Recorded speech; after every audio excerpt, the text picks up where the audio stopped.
To the Bucknuts Morning 5 here on Wednesday, March 13th, 2024. I am Dave Biddle. Very happy joined by Matt Baxendell. Oh, buddy, a lot to get into. I love looking at this Ohio State roster because it is extremely talented and extremely deep. Is corner the deepest position on this team? Might it be defensive tackle, defensive end, safety, running back, something else, quarterback? Bax and I are going to get into that. Your thoughts on that. Before we do that, I'll let you guys know about our new sponsor that we've been telling you about the last couple days, Mando Bourbon Leather. You know, bourbon leather. That's like some manly stuff right there. What is bourbon leather? This is some body wash. I also have deodorant. This is their body wash. It's bourbon leather. It smells tremendous. And they got a great deal for you guys. My guys, do you ever lift a little too hard or just forget to apply your daily deodorant and get hit by a truckload of BO from all directions? Does that 3-in-1 shampoo leave you needing a second shower just a few hours after the first? From the founders of Lumi, Mando Whole Body Deodorant is helping men conquer their odor in a new way. Formulated with mandelic acid, Mando has long-lasting 72-hour odor control that actually stops odor before it starts. Pro tip, try their best-selling scent, Bourbon Leather. It's a game changer.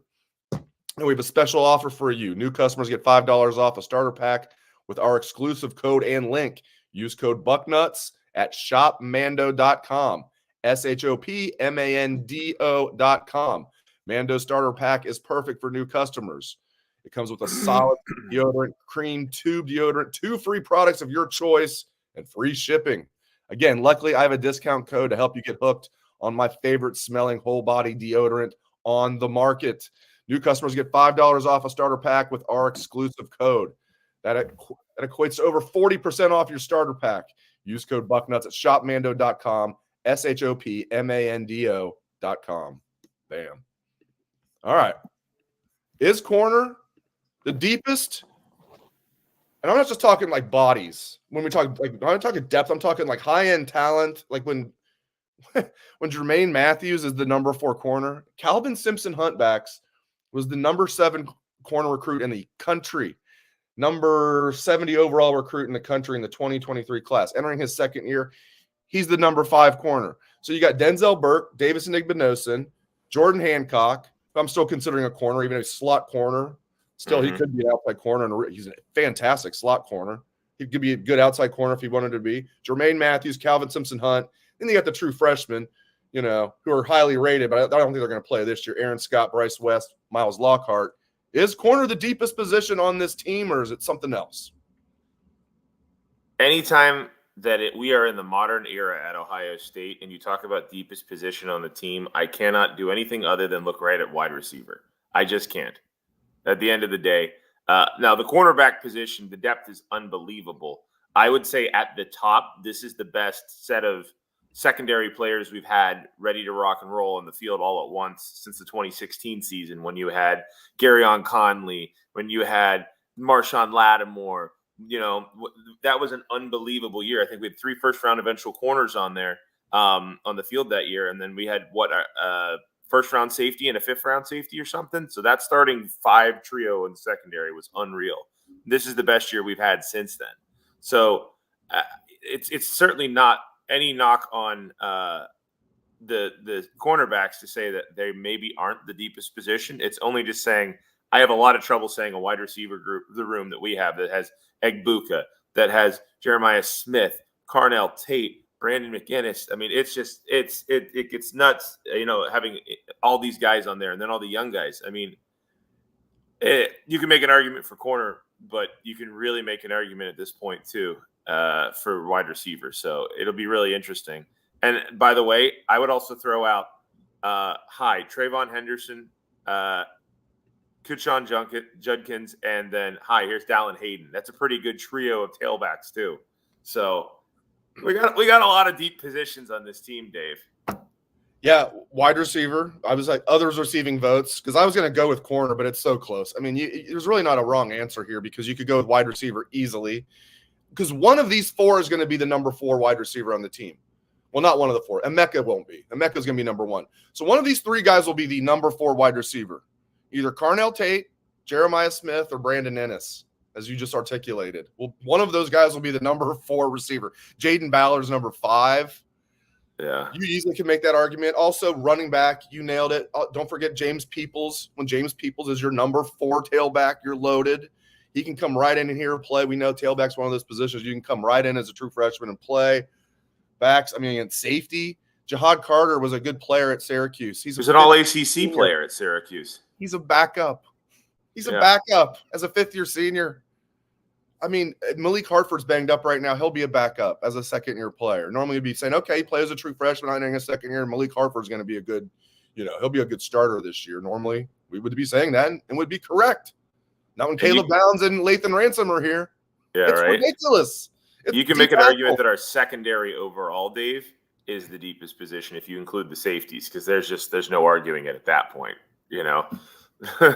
Defensive line, though, let's break this down. Okay, defensive end. You got the both returning starters in Tuimoloau, and you've got Jack Sawyer. Mm-hmm. You've got Kenyatta Jackson and Caden Curry still. Caden Curry is going to be so entering good. their 3rd year. That is so good. That's ridiculous. Mitchell Melton's a guy we all forget about. He's looking good right now. He's all yoked up at about 260. Looking good out there as a 5th-year senior. He's maybe the number 5 D end. And you look at D tackle, Tyleek Williams and Ty Hamilton are your starters. Love that.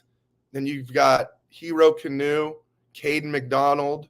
I think will be the top 2 backups. Tywan Malone.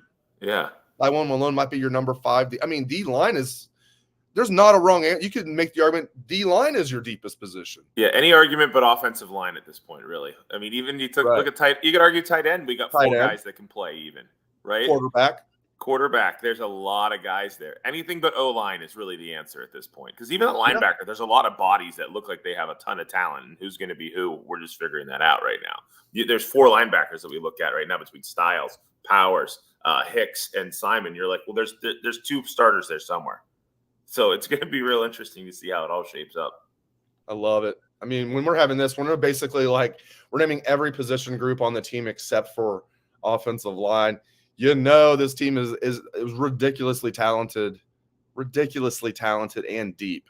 Doug, I think we already answered your question on Facebook. Doug on Facebook, what's the thinnest depth? They're not even that. The depth on the offensive line isn't terrible because it's just I'm just not sold maybe on some of the starters yet. If you don't have starters, you don't have depth. Let's be real here. Yeah, it's interesting. But if you just have bodies at that point. If you tell me Luke Montgomery is going to hold it down at right guard as a sophomore, which I can believe that. If you can tell me that as a 2nd-year guy, Josh Fryer, who was one of only 3 guys that got Iron Buckeye during the winter. A lot of guys, they said did well, but Iron Buckeye is a very high bar. It was just Davis Ignoson, Sonny Styles, and Josh Fryer. So maybe as a 2nd-year starter, 5th-year senior, Iron Buckeye, Josh Fryer is going to be solid at right tackle, Montgomery at right guard. So then you could even get into this. And by the way, we're talking about this is the thinnest group on the entire team. Then Tegra. Yes. Tegra's a backup as a 3rd-year guy. I see him out there. He looks like he's straight out of Central Casting for a right. He's always looked like he's straight out of Central Casting. Whether he's able to play is the big question. Has he figured it out? And if he has, that's great because then that's an awesome sign. He was a top 40 player in the country coming out of high school. And then presuming he sticks around, Hinsman or McLaughlin. He's not. He'll stick around. One of those 2 will be a backup. It's just, I don't consider Enoch Vamahi good depth. He's still here, and he's a very nice young man, 6th-year senior. Body, though. Yeah, that's a body. Yeah, it's a body. There's other guys that could come on. I'm sure I'm leaving some guys out, but there's some other guys that could come on. All right, moving right along.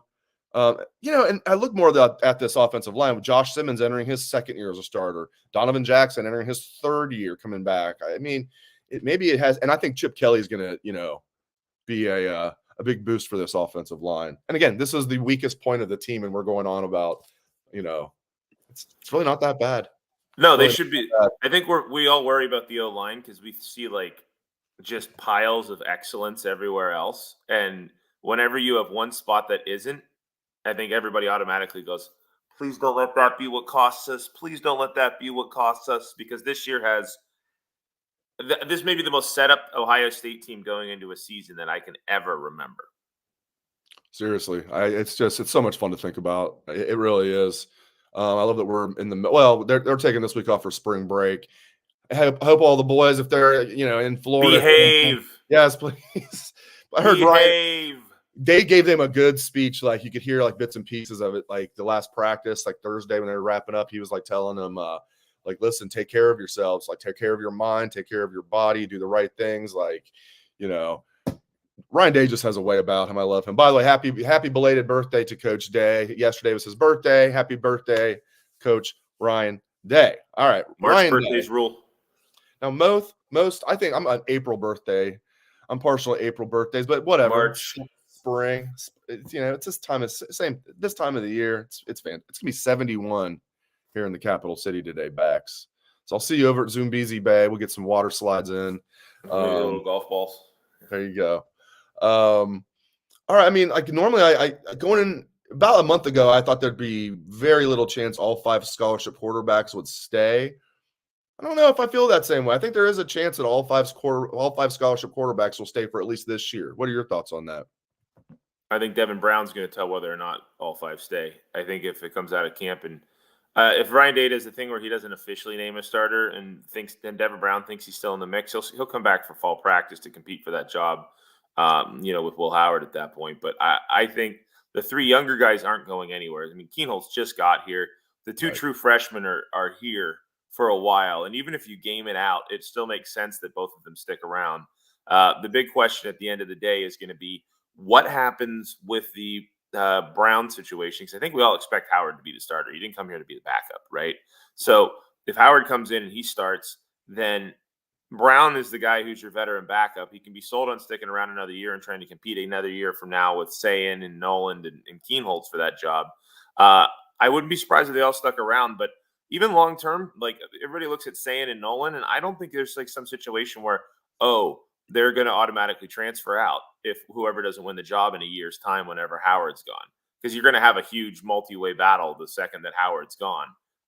Next year. And whether that's Devin Brown, whether that's Sayin, Noland, and Keenholz, whoever it is, it's going to be a mix. So there's a lot of incentive, I guess, in the short term for everybody to stick around at this point.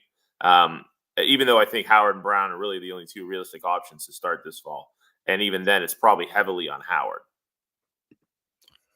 By the way, I mean, like, because Buckeyes are involved here, obviously, because there's so many of them in the NFL. How much fun has NFL free agency been over the last 2 days? I was thinking it was probably the most active that I can remember. Now, like, NFL reporters are coming out saying there's no debate. This is like by far the first, the most active first 2 days in NFL history in free agency. It gets better every year, and it doesn't even technically start until 4:00 today. I love how they call the first 2 days legal tampering.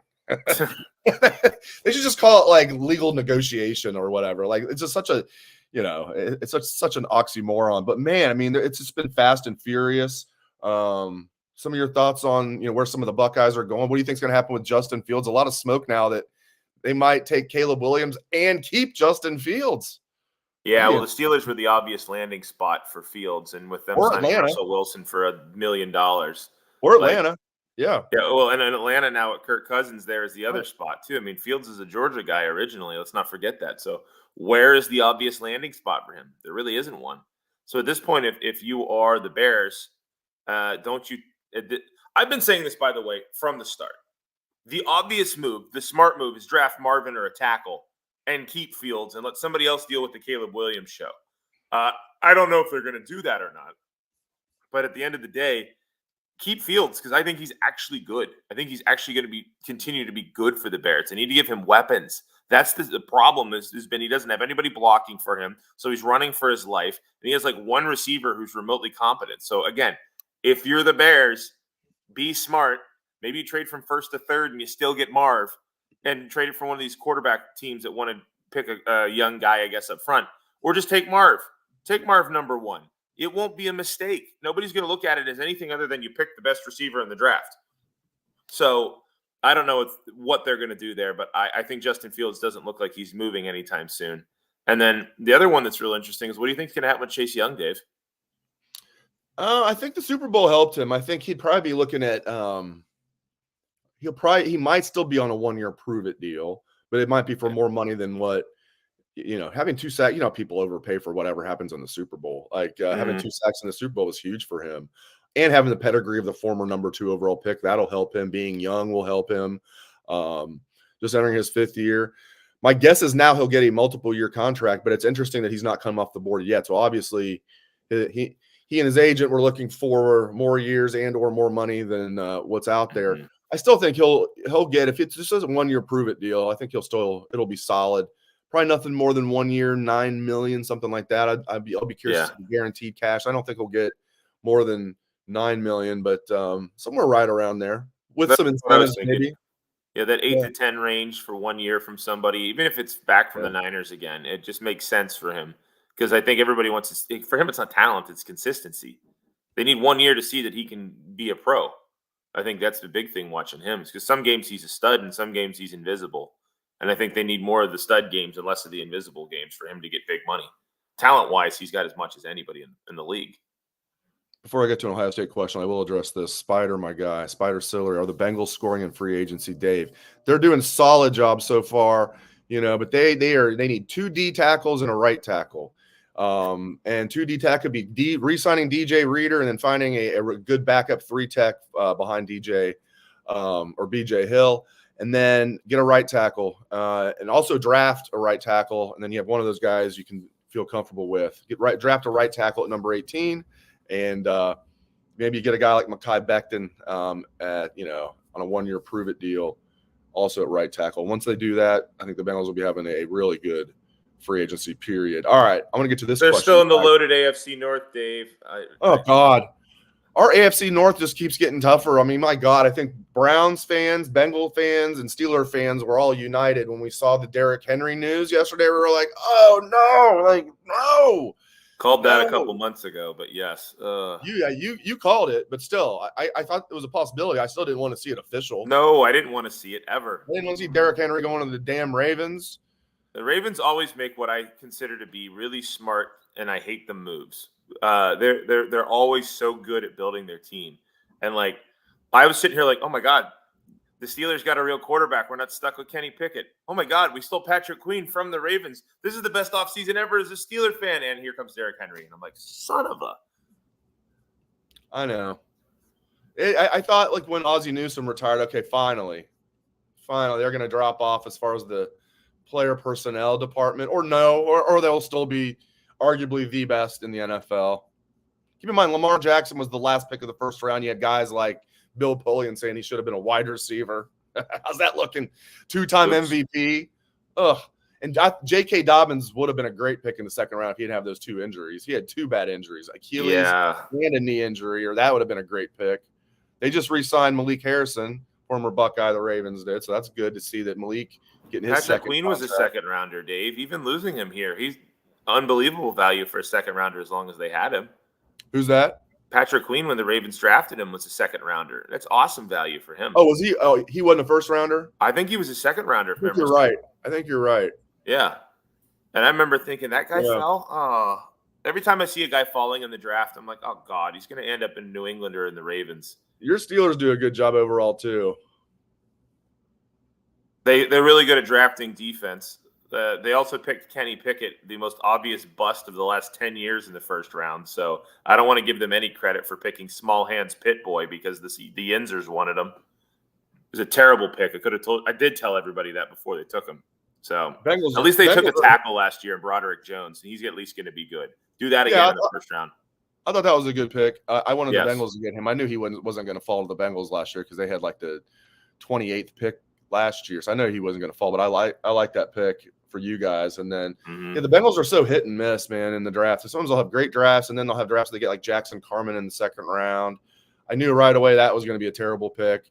They were all congratulating each other. They were on TV during the draft, the Bengals front office, high-fiving each other and just, congratulating each other when they got Dax Hill in the first round. I was like, congratulations on drafting a backup slot corner in the first round. And they're congratulating each other like they just won the Super Bowl. Then they'll do great things like get Cam Taylor-Britt in the second round in the same draft.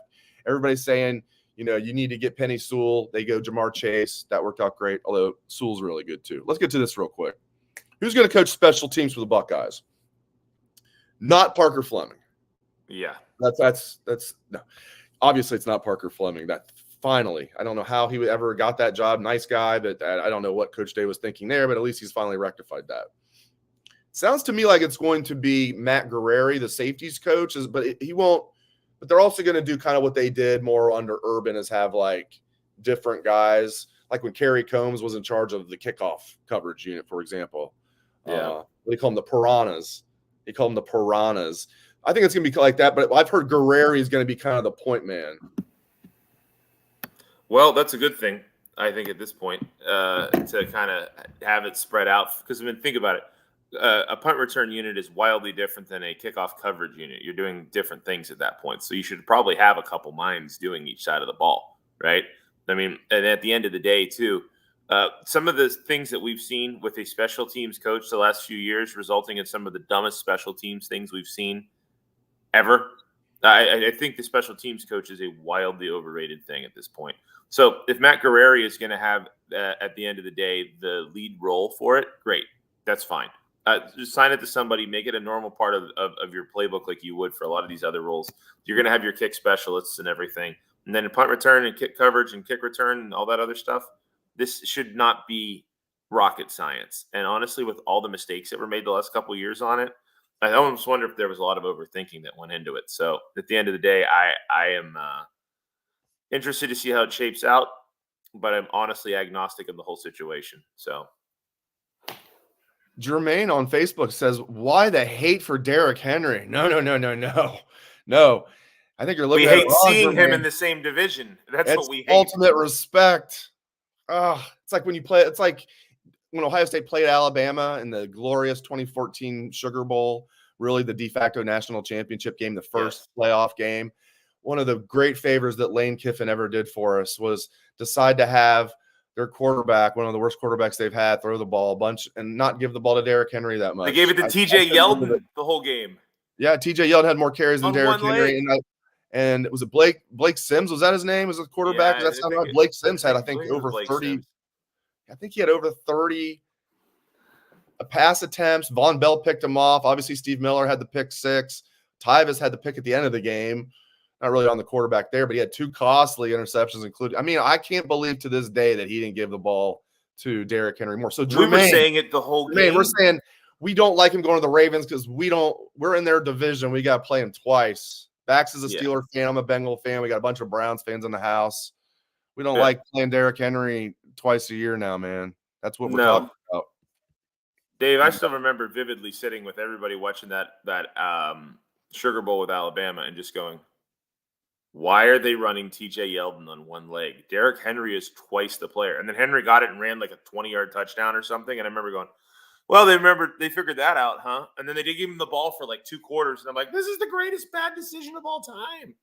It was the stupidest thing Nick Saban's done in his entire coaching career. And I genuinely mean that.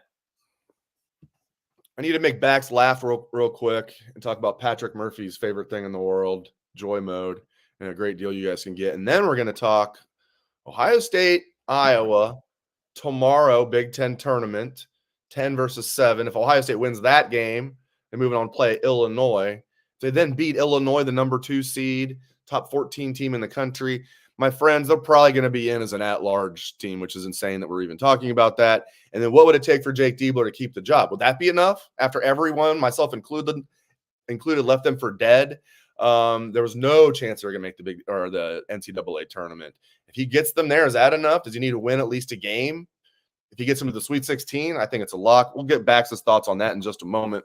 But again, the thing, Patrick Murphy continues to text Dan Rubin about this and myself in the middle of the night. It's like, I love that he loves Joymode, but too much information, my friend. I think I speak for most men when I say we want to be at our best in the bedroom. The issue is that over-the-counter pills and that help in that department contain unregulated chemicals, suggest unsafe doses, and include the risk of several other health problems. That's why we partnered with our friends over at Joymode. Whether you're looking to spice up your intimate moments or increase your confidence in the bedroom, Joymode makes all natural and science-backed supplements dedicated to helping men perform better across their core functions. Here are the game changers. All ingredients have been assessed in peer-reviewed journals. All ingredients have been studied and researched in humans. I don't know about you, but I'll never go back to prescription or over-the-counter drugs after trying Joymode. Small enough to fit in your wallet and take with you on the go. It's the perfect travel companion. I mean, I'm talking about Patrick Murphy. Steve Hellwagon's covering the Big Ten tournament in Minneapolis right now, and he's texting me talking about how he had to bring his Joymode with him. I'm like, again, too much information. I'm glad you like it, but you don't need to text me about that. But you guys go to usejoymode.com/Bucknuts and get 20% off with code Bucknuts at checkout. That's 20% off and free shipping with code Bucknuts at usejoymode.com/Bucknuts. Great sex solved naturally. There you go. All right. Just like making Bax laugh on a Wednesday morning. All right. Jake Diebler. What's it going to take for my man to keep the job? It would take a lot, I guess. I think he's done an incredible job. Let me start with that. 5-1 right now is awesome. If he goes and wins a game or two in this tournament, then all the better, right? If they make the NCAA tournament and they win a game, like they're going to probably be like a play-in team in Dayton or something. So if they win a game or two in the tournament, also great. But do you give the keys to what should be a top 25 basketball program to a first-time coach in Diebler? I even with the success he's had, how do you know that his recruiting cachet is going to be up there to walk into a recruit's room and go, no, come play for me instead of Tom Izzo? And then you look at other guys like Dusty May, all the stuff we're talking about with Diebler doing great. Dusty May took FAU to the Final Four. Yeah. It's more proven. It's just a better resume. I hear you. Like, unless Diebler takes his team to the Final Four this year or something, they'd have to go on a tournament run for me to go. It's hard to turn away from that.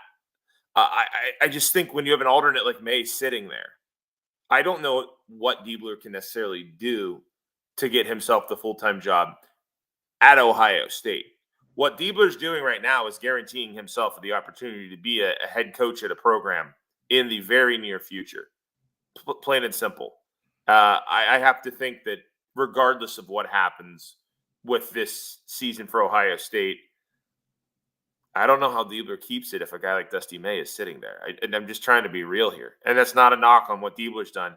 I wish he'd had this team all year based on the results we're seeing from him, because this team would be sitting in a very pretty spot. And I do think they make the NCAA tournament. I really do. If you're the committee and you look at this team, what's happened since Chris Holtmann got fired, it's hard not to say, hey, they've beaten, 3 tournament teams in their 6 games? They look legit. I think they get in. They need to win their first game in Indy. And then after that, we'll see. Yeah, that would get them to 20 wins, and you're right. That would then, even if they lose to Illinois, that would put them at 6-2 under Deebs, would get their net just above 50. It's sitting there at 54 right now. A win over Iowa would get it just over 50. Iowa's actually a little behind Ohio State now in the net. Ohio State's jumped Iowa, who was a bubble team, still considered a bubble team, but now Ohio State's like even more of a bubble team than Iowa. It's crazy what he's done. And, the committee should take that into effect. And, some people say they definitely will. We'll, I hope they do. They take injuries into effect. Hopefully they take the fact that this team, at the very least, if they beat Iowa, will be 6-2 under Diebler. As you mentioned, with the win over number 2 Purdue, win at Michigan State, blowout win over Michigan. They also just Nebraska. They beat a 22-win Nebraska team, 3rd seed in the Big Ten. They beat them pretty handedly. Rutgers, not that good, but Ohio State was only favored by 1.5 points on the road. Buckeyes win that game by 22. Yeah. Just smoked them. I mean, Diebler, there is something about him. And you could argue they made Ryan Day. Now, I don't think Ross Bjork would do this. I think Gene Smith might. I mean, Gene Smith didn't even interview anybody else. Now, I think that ended up being a good hire by Gene Smith. I think Ryan Day has proven himself. And, this is a huge year for him, as we all know. But I think Ross Bjork will probably go with Dusty May. I think you're right on that. Ryan Day's also in a very different situation than Diebler is. Ryan Day was the hottest coaching commodity in the sport. And he was coming off of multiple successful seasons as the number 1 assistant on a top 2 or 3 team in the country. Ohio State had no other choice but to keep him at the time. He was the obvious guy. Everybody in the country wanted to hire Ryan Day that had a coaching opening coming up. I mean, that's just where he stood. Diebler is a guy here who's done a great job in an interim role. And I can tell you, like, all the MAC openings and everything else are going to be looking hard at him. But I think it's just they're in a different spot, man. Diebler at this point in his career is not Ryan Day whenever Urban Meyer was considering stepping down. It's just the reality. But I think also if Dusty May comes here, I think we do everything we can to keep Diebler on staff because clearly he has shown that he is a very, very valuable person. That would be my dream. He might be as I don't know. He might have priced himself out of being an assistant. That would be my dream. Is Dusty May comes here and they retain Diebler, but we shall see. If he gets this team to the Sweet 16, I think Diebler's going to get the job. But that's got a long way to go. That's 4 wins. It's a long way to go. Great stuff out of Bax. Really appreciate it, Bax. You can catch his award-winning column every Sunday. It is The Bucket. Get on bucknuts.com to check out The Bucket. Thanks again to Matt Baxendell. Thanks to all of you for tuning into the show. We appreciate it very much. Hope everyone has a great rest of your day.